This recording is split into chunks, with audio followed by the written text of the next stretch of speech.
Hey guys, I will show you how to fix this problem on Windows system. In the first step, just go to search bar and type your task manager and click here to open it. Once we are here, we need to click on run new task. Then we have to select browse button. On this window, we need to go to this PC, then open C drive, then open Windows folder. In the Windows folder, we need to find out system32 folder. Here it is.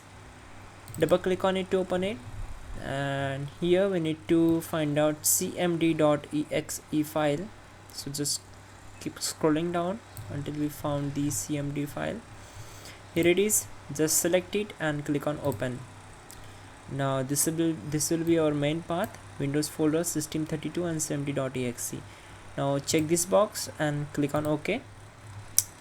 Close the background windows. We just need a command prompt window. Now we need to execute some commands, so type all these commands carefully and hit enter to execute them. The first command is ipconfig /flush DNS and hit enter. Then type in ipconfig /renew and hit enter. This will take some time to complete the process, so we need to wait for it.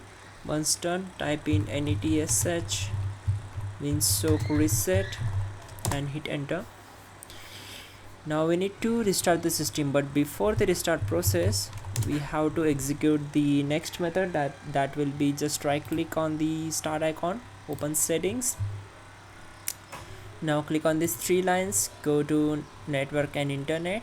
Here it is, select it. Now we need to disable this option from the proxy section. Disable this one. Again, go back and just scroll down and go to advanced network settings. Again, scroll down, go to network reset and click on reset now. Select as. Now the new pop-up window will open. That Windows will shut down in 5 minutes, so we have to restart the system.